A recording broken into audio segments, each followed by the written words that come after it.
नमस्कार, स्वागत है आपका ग्रेटर जम्मू वर्चुअल के करंट अफेयर प्रोग्राम में। आज इस प्रोग्राम में हमारे साथ है अपनी पार्टी के सीनियर नेता दिलावर मीर। आइए उनसे करंट इश्यूज़ पे बातचीत करते हैं। दिलावर साहब, बहुत बहुत स्वागत है आपका ग्रेटर जम्मू में। Thank you. सर, इस वक्त जो कश्मीर में हालात हैं, खासकर खसूसी में कश्मीर की बात करूँगा, उसको आप कैसे देखते हैं? देखिए, ज़मीनी सतह की जब आप बात करेंगे तो कश्मीर में हालत बहुत ही ख़राब है। बिकॉज़ ऑफ जो चले कलार ने अपना चेहरा दिखाया ना इस साल, तो बहुत ही लोगों को सफ़र करना पड़ा। अब ये मैं समझता हूँ पहली बार आप तो कश्मीर में देख रहे हैं कि श्रीनगर, इवन इन श्रीनगर -11, -10, -8, -7, और पानी के नलके तक फ्रीज़ हो गए थे। घरों में पानी अवेलेबल नहीं था, तो लोगों ने बहुत मुश्किलात का सामना लोगों को करना पड़ा। तो इसमें ये भी नहीं कह सकता हूँ, मैं दोष नहीं दे सकता हूँ, सरकार को दोष नहीं दे सकता हूँ या किसी PHE डिपार्टमेंट को दोष नहीं दे सकता हूँ, क्योंकि ठंड इस कदर थी कि वहाँ सभी लोग बेबस थे। तो वो तो ज़मीनी सतह पे फिर रोड्स वगैरह का, रोड कनेक्टिविटी जहाँ तक सवाल है, हाँ ठीक है, कहीं पे इमीडिएटली जो लोग एक्सपेक्ट करते हैं कि साहब रातों रात रोड से स्नो हटाया जाए, कहीं पे कोताही हुई, लेकिन बाय एंड लार्ज ठीक ही रहा हर एक। लेकिन सर, गवर्नेंस का एक इशू सामने आया, क्योंकि हमने जब हुकूमतें होती थी तो अपने लोकल नुमाइंदे को लेकर जो है वो एडमिनिस्ट्रेशन पे एक प्रेशर होता था। वो प्रेशर कहीं एडमिनिस्ट्रेशन पे नहीं दिखता इस वक्त, लोगों का ये कहना है।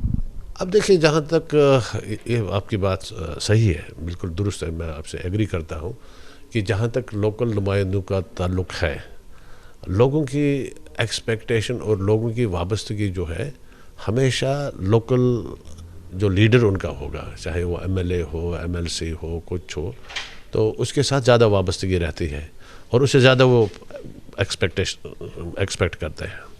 तो आज वो सही बात है, क्योंकि आज ex-MLA, ex-मिनिस्टर्स वो खुद बेबसी के शिकार थे, तो वो किसी की मदद नहीं कर पाए। और फिर एडमिनिस्ट्रेशन को खुद देखना चाहिए, क्योंकि एडमिनिस्ट्रेशन इस वक्त आप देख रहे हैं, इस वक्त तो लेफ्टिनेंट गवर्नर हुकूमत चला रहे हैं। एडमिनिस्ट्रेशन को खुद देखना है ऑन ग्राउंड सब कुछ ठीक चल रहा है या नहीं चल रहा है। इनफैक्ट लेफ्टिनेंट गवर्नर को ये देखना चाहिए, वो ठीक है वीडियो कॉन्फ्रेंसेस के ज़रिए वो सारे जितने भी DCs वगैरह हैं उनसे बिल्कुल वो रब्ता रखे हुए हैं, और कि किसी हद तक अच्छा भी हो रहा है और किसी हद तक कुछ कोताहियाँ भी हैं, लेकिन कोताहियों की यानी देयर इज़ इम्प्रूवमेंट के चांसेस हैं और गुंजाइश भी है इम्प्रूवमेंट की, तो उसको देखना चाहिए। जो यहाँ पे अभी 28,000 करोड़ का जो पैकेज इन्होंने कहा है कि इंडस्ट्री को बूस्ट करेगा, आपको क्या लगता है कि क्या ज़मीनी स्तर पर ये बूस्ट हो पाएगा? क्योंकि लोगों का ब्यूरोक्रेट्स के ऊपर से विश्वास इतना ज़्यादा नहीं है। देखिए, आप देखो, जानते हैं, आप तो प्रेस से ताल्लुक़ रखते हैं ना, कितने पैकेजेस यहाँ मिले जम्मू कश्मीर के लोगों को। इंडस्ट्रियल पैकेजेस भी मिले, डेवलपमेंट के पैकेजेस भी मिले। अब जिस वक्त हमारे प्राइम मिनिस्टर नरेंद्र मोदी जी यहाँ आए तो उन्होंने, याद है, 80,000 करोड़ का पैकेज दिया। लेकिन आपने ये देखना है कि ज़मीनी सतह पे खर्च क्या हो रहा है। अब देखिए, सबसे बड़ा मसला जो है ना, वो आपकी मसला कश्मीर को ले लीजिए। कश्मीर को आपको लिमिटेड वर्किंग सीजन होता है। अब आज आप कहेंगे कोई सीमेंट का काम चलेगा, जब -15, -10, -18, -20 टेम्परेचर हो, कौन सा आप डेवलपमेंट का काम करेंगे? रोड कंस्ट्रक्शन नहीं कर सकते हैं, मैग्नेटाइजेशन नहीं कर सकते हैं, कंक्रीट वर्क जो भी है वो नहीं कर सकते हैं। तो मैक्सिमम जो आप देख सकते हैं, you go and talk to this planning people, जो प्लानिंग डिपार्टमेंट हमारा है, उनसे बात कर लीजिए। फिर पैकेज तो बड़े आते हैं, फिर पैसा सरेंडर भी होता है। तो सरेंडर क्यों होता है? सरेंडर ये इसलिए होता है, अब देखिए, इसके लिए कमर्सम प्रोसीजर रखते हैं साहब, ये टेंडर होना चाहिए, वो टेंडर होना है। मैं ये नहीं कहता हूँ कि नहीं साहब एक आदमी को दे दीजिए, लेकिन उसको आसान बनाया जा सकता है, क्योंकि यहाँ की देखिए, यहाँ की जो सिचुएशन है ये यूपी नहीं है, या ये महाराष्ट्र नहीं है, या राजस्थान नहीं है, हरियाणा नहीं है, जहाँ का मौसम, जहाँ राउंड द ईयर आपका काम चलता है, डेवलपमेंट वर्क चलता है। यहाँ आपको देखिए बच्चा को तो पीर पंचाल का एरिया देख लीजिए, वहाँ आप काम नहीं कर सकते। अच्छा, जब पैसा सब अब 6 महीने या 4 महीने उस टेंडरिंग में लगता है, आपको 2 महीने 3 महीने वो चले गए, फिर अलॉटमेंट हो गई, फिर ठेकेदार काम नहीं लगाएगा। तो ऐसे इश्यूज हैं, इसको आसान बनाने की ज़रूरत है, और आसान इसको बनाया जा सकता है। सर, डेमोक्रेटिक सेटअप की बात करते हैं कि डेमोक्रेटिक सेटअप एक एसेंस होता है हर एक जो है यूटी का। हालांकि अपनी पार्टी ने ये पहले से ही वाजे कर दिया है कि स्टेटहुड जब तक मिलना चाहिए। तो आपको लगता है कि जो असेंबली चुनाव है वो जल्द होने चाहिए? तो अगर होते हैं इस साल तो अपनी पार्टी की क्या तैयारी है?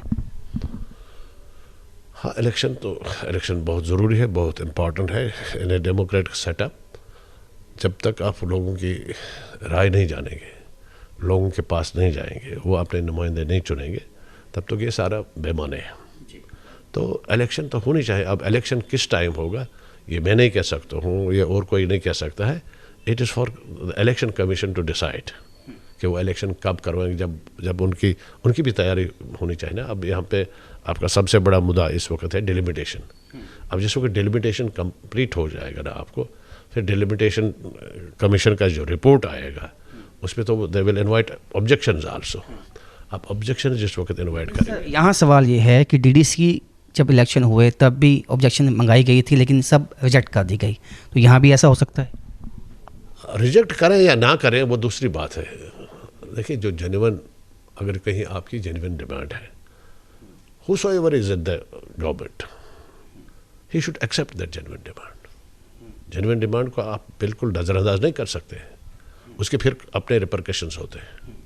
अब देखिए, सपोज अगर आपका जेन्युइन कोई मसला है, जेन्युइन मसला लेके आते हैं एंड बिल्कुल आंखें बंद करके उसको रिजेक्ट किया जाता है, तो there will be reaction. Every action has got its reaction. अभी देखिए, बच्चा जन्म में भी 9 महीने लगते हैं ना। अभी डिलीवरी का टाइम भी नहीं आया। जब डिलीवरी का टाइम आएगा फिर आप देख सकते हैं ये बच्चा क्या करेगा। उसके बाद सवाल करिए ना, बच्चा कितना तेज़ होगा। अच्छा, ये एक आखिरी सवाल होगा कि लोगों का जम्मू में ये कहना है अमूमन कि जो 25 एमएलए हमने चुने बीजेपी के, उन्होंने कहीं ना कहीं काम नहीं किया। आपको लगता है कहीं ना कहीं धोखा दिया जम्मू के लोगों को? वो तो जम्मू के लोगों को सोच रहे हैं, वो मैं उस बारे में क्या कमेंट कर सकता हूँ। जम्मू के जितने भी लेजिस्लेटर्स हैं, मिनिस्टर्स रहे हैं, इवन डिप्टी चीफ मिनिस्टर्स रहे हैं हमारे, क्या नाम है इनके, निर्मल सिंह जी रहे, दूसरे गुप्ता साहब रहे, तो इम्पॉर्टेंट पोर्टफोलियोज उनके पास थे। अब उन्होंने किस हद तक डिलीवर किया, मैं उसमें कोई कमेंट नहीं कर सकता हूँ।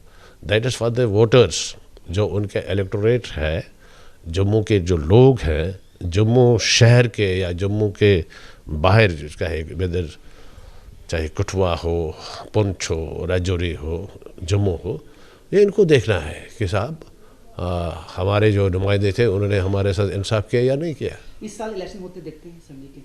इस साल मेरे ख्याल में होनी चाहिए। आई थिंक ये डिलिमिटेशन कमीशन रिपोर्ट जो ही सबमिट करेंगे तो उसके बाद इमीडिएटली मेरे ख्याल में होने, मुझे लगता है कि by the end of this year election मेरे ख्याल में होनी चाहिए।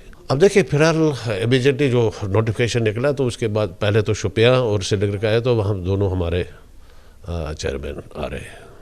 बहुत बहुत शुक्रिया। तो आपने सुना दिलावर मीर को, जिन्होंने ये वाजे कर दिया है कि यहाँ पे जब चुनी हुई हुकूमत होगी तो लोगों के मसले जल्दी हल हो सकते हैं।